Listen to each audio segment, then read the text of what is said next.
Hello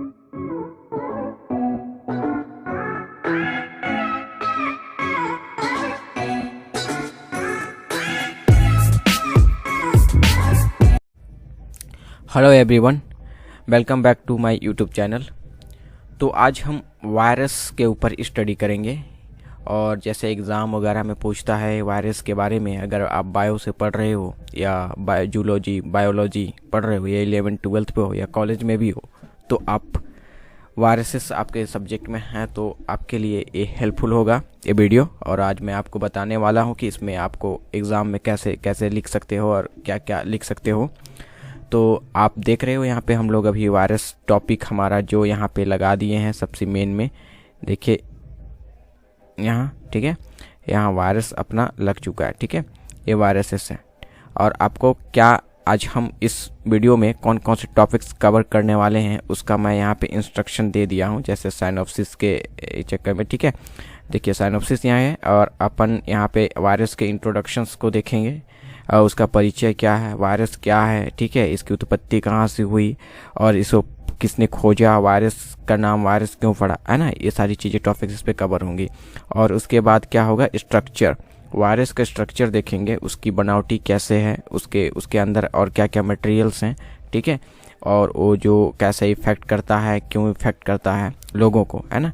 तो इसमें देखेंगे जो मेन टॉपिक है उसे हम कवर करेंगे। और इसमें आपको दिख जाएगा यहाँ पे वायरस के यूजेस, ठीक है। देखो वायरस हमेशा हार्मफुल नहीं होते हैं, कुछ यूज़फुल भी होते हैं, ठीक है। तो हम इसे पढ़ेंगे अभी। उसके बाद जो हमारा जो सब टॉपिक्स कवर करने के बाद जो कंक्लूजन या जो भी आपका निष्कर्ष निकलता है वो यहाँ होता है। और रेफरेंस में आप कहाँ से स्टडी करते हैं, क्या किन किन मटेरियल से आपने वायरस के बारे में जाना, कहाँ से जाना, उस चीज़ को यहाँ पे लिखते हैं, ठीक है। तो चलिए स्टार्ट करते हैं हमारा इंट्रोडक्शन पार्ट से कि वायरस क्या है और क्या है। वायरस के इंट्रोडक्शन पार्ट पे हैं हम लोग और यहाँ हम जानेंगे वायरस का इंट्रोडक्शन के बारे में, उसका परिचय कि वायरस क्या है, ठीक है। तो अगर हम वायरस को जानना चाहें कि वायरस क्या है, तो वायरस एक तरह से एक सूक्ष्म जीव है, ठीक है, जिसको हम नॉर्मल अपने आई से नहीं देख सकते उसे, है ना। और क्या है कि वो उसको देखने के लिए हमें एक इलेक्ट्रॉन सूक्ष्मदर्शी या इलेक्ट्रॉन माइक्रोस्कोप, जिसको इंग्लिश में माइक्रोस्कोप और हिंदी में सूक्ष्मदर्शी कहते हैं, उसके द्वारा हम वायरस को देख सकते हैं। तो चलिए थोड़ा सा वायरस की हिस्ट्री में चलते हैं कि वायरस की खोज कहाँ से हुई। तो वायरस की खोज जो करने वाले जो फर्स्ट साइंटिस्ट थे वो थे इवानोवास्की, ठीक है। डिस्कवर जिसको बोल सकते हो आप, है ना, डिस्कवर करने वाले जो फर्स्ट साइंटिस्ट थे वायरस को, है ना, वायरस को जो इवानोवास्की ने खोजा था, ये रूसी साइंटिस्ट थे,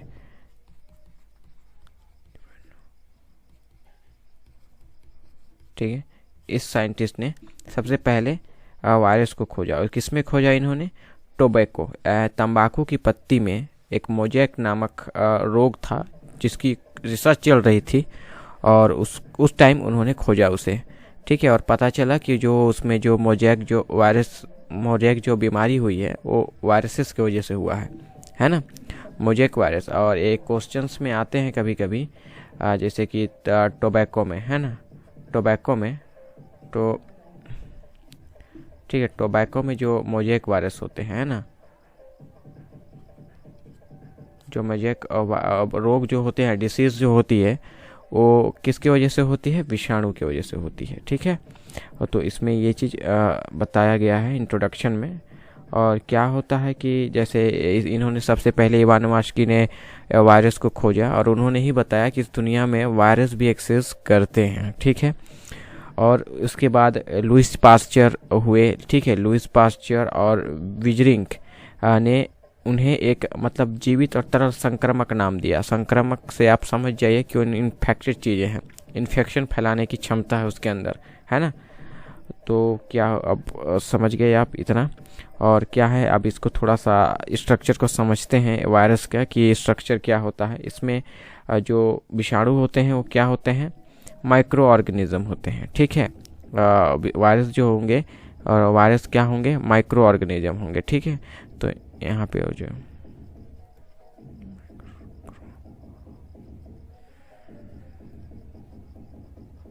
माइक्रो ऑर्गेनिज्म। ठीक है, और इसमें नॉन सेल्यूलर होते हैं। नॉन सेल्यूलर मतलब अकोशिकीय, इसमें सेल नहीं पाए जाते हैं, है ना, नॉन सेल्यूलर,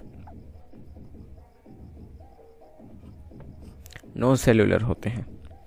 और क्या इसमें मतलब एक न्यूक्लियो प्रोटीन पाया जाता है। न्यूक्लियो प्रोटीन क्या होगा, आरएनए और डीएनए जो उसके न्यूक्लिक में पाया जाता है, वो प्रोटीन होता है एक तरह का, जो मतलब वो आनुवांशिक पदार्थ भी जिसको बोल सकते हो आप, है ना।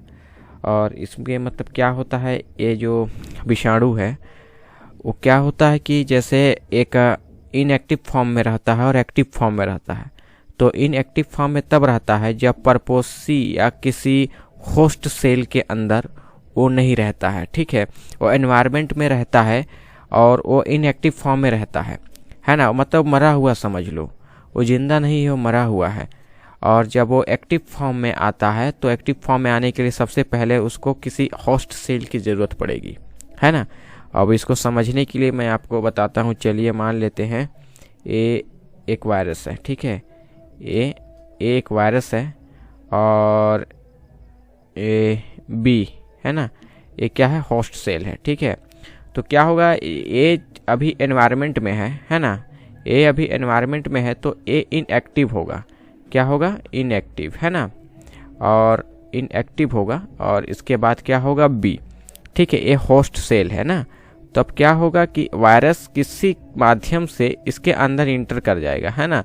ये वी है ना, ये होस्ट सेल है। ठीक है, ये होस्ट सेल है और इसके अंदर वायरस इंटर कर गया, है ना, ये इंटर कर गया। और क्या होगा, ये जाके यहाँ पे एक्टिव फॉर्म में हो जाएगा, है ना, एक्टिवेट हो जाएगा, एक्टिव फॉर्म में हो जाएगा। और एक्टिव होने के बाद क्या होगा, इसके अंदर रिप्रोडक्शन शुरू हो जाएगी। और रिप्रोडक्शन शुरू होने के बाद इसमें डिवाइडेड हो जाएंगे और इनकी संख्या धीरे धीरे धीरे धीरे बढ़ने लगेगी। ठीक है, और इसी के माध्यम से वो हमें इफ़ेक्ट करते हैं। अब इसको समझने के लिए आप एक बीमारी है, ठीक है, आजकल जैसे कोरोना बहुत ज़्यादा फैला है, तो आप समझ जाइए कि कोई वायरस, ठीक है, किसी माध्यम से हमारे शरीर में इंटर हो गए। ठीक है, इंटर होने के बाद क्या करता है कि ये जो इसमें जो न्यूक्लिक एसिड है, जो द्विगुणन की जो क्षमता उसके अंदर पाई जाती है ना, न्यूक्लिक प्रोटीन होती है, न्यूक्लिक एसिड जो आरएनए डीएनए है, उसके माध्यम से इसमें क्या होता है कि ये एक्टिव हो जाता है और रिप्रोडक्शन करके अपनी संख्या को बढ़ाना शुरू कर देता है। ठीक है, शुरू करने के बाद क्या होता है कि हमारे शरीर को, है ना, हमारी बॉडी को या सेल को, ठीक है, डैमेज करता है ना, डैमेज करता है, जिसके वजह से हम क्या पड़ते हैं, बीमार पड़ते हैं। तो यही होता है, वायरस की वजह से हमें बहुत सारे बीमार होती हैं, जैसे इन्फ्लुएंजा, जिससे सर्दी जुकाम की बीमारियां हमें होती हैं, वो इन्हीं मतलब वायरस की ही वजह से होता है। जब वायरस हमारे बॉडी में एंटर कर जाते हैं और वो हमारे शरीर को इन्फेक्ट कर देते हैं, है ना, वो एक्टिव फॉर्म में हो जाते हैं। और जब हमारे बॉडी के बाहर रहते हैं वो इनएक्टिव फॉर्म में रहते हैं। ठीक है, वायरस को कईयों साल तक आप किसी भी बोतल में या किसी भी ऐसी चीज़ों में बंद करके रख सकते हैं, वो कभी ख़राब नहीं होती, मतलब वो कभी मरते नहीं, है ना, वो एक्टिव और इनएक्टिव फॉर्म में ही रहते हैं। तो इंट्रोडक्शन में इतना ही, और मैं आप इंट्रोडक्शन में चलिए मैं और कुछ भी बता देता हूँ। जैसे कि इवानोव्स्की ने जब वायरस की जो खोज की थी, वो 1800 के लगभग, रुकिए मैं आपको बता दे रहा हूँ कब था वो, 1892, ठीक है, 1892 ईस्वी में किया था, है ना। चलिए ये चीज़ आपको नोट कर लेनी है। तो हमने वायरस की इंट्रोडक्शन को अच्छे से पढ़ लिया है। अब हम इसके डेफिनेशन वाले पार्ट पे चलेंगे।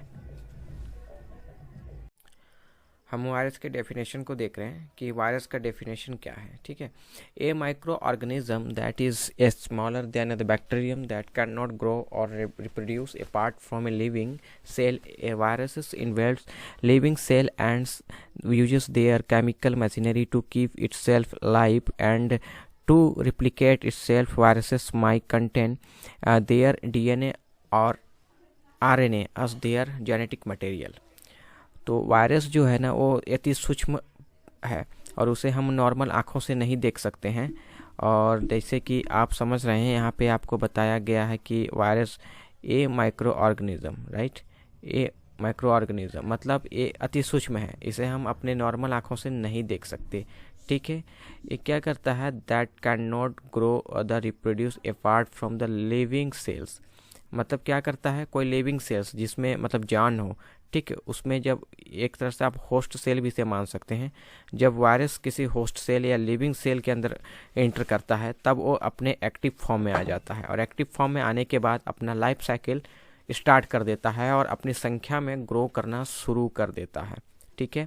देखिए यहाँ पे आपको रिप्लिकेट मिल रहा होगा, जैसे दुगुणन की क्षमता इसमें पाई जाती है, दुगुणन की क्षमता पाई जाती है इसमें। मतलब क्या होता है कि आरएनए और डीएनए एक ऐसे मतलब न्यूक्लिक प्रोटीन है जो मतलब उसमें द्विगुणन की क्षमता को देता है कि आप उसमें रिप्लिकेट करते, आपने अलग संख्या बना सकते हो, ठीक है, सेल्स का निर्माण कर सकते हो, है ना। इस तरह से एक आनुवांशिक चीज़ें होती हैं, ठीक है। डीएनए और जो आरएनए होता है किसी भी लिविंग ऑर्गन का आनुवांशिक प्रोटीन होता है, ठीक है।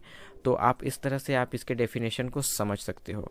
एक बार इसके डेफिनेशन को हम हिंदी में देख लेते हैं कि वायरस अति सूक्ष्म अविकल्पी या नो ऑब्लिगेट पैरासाइट है, ठीक है, परजीवी पैरासाइट, अकोशिकीय नॉन सेल्यूलर, है ना, तथा विशिष्ट न्यूक्लिक प्रोटीन कण है, ठीक है। इसमें भी डीएनए और आरएनए जो न्यूक्लिक प्रोटीन कण जो हैं जो किसी जीवित परपोषी के अंदर रहकर प्रजनन करते हैं, ठीक है। ये अपने अंदर, ये अपने आप में नहीं करते, ये किसी होस्ट सेल के अंदर ही जाकर रिप्रोडक्शन की जो क्रिया होती है उसे इन लोग कहते हैं, है ना।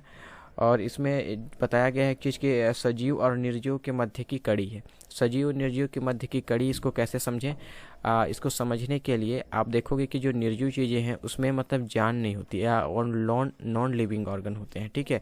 और जो मतलब सजीव होती है उसमें मतलब जान होती है ना। जो लिविंग होते हैं, जो जीवित होते हैं, तो क्या होता है, इन दोनों फॉर्म में होता है वायरस, ठीक है। जब कोई होस्ट सेल या लिविंग ऑर्गन के अंदर नहीं रहता है कोई वायरस, तो जब वो नहीं रहता है तो क्या होता है, वो इनएक्टिव फॉर्म में रहता है, वो मरा हुआ रहता है, वो मतलब उसके ऊपर कोई असर नहीं पड़ता, ठीक है। और जब वही वायरस जब किसी लिविंग ऑर्गन के अंदर इंटर कर जाता है ना, या लिविंग चीज़ों में इंटर कर जाता है, या होस्ट सेल के अंदर इंटर कर जाता है, तो वो अपना लाइफ साइकिल स्टार्ट कर देता है और अचानक वो एक्टिव फॉर्म में हो जाता है या जीवित हो जाता है वो। तो इसी को कहते हैं मतलब निर्जीव और सजीव के बीच की मतलब कड़ी वायरस है, ठीक है। तो इसका डेफिनेशन में हम लोग इतना सब कुछ जान गए और इसका डेफिनेशन काफ़ी आसान है।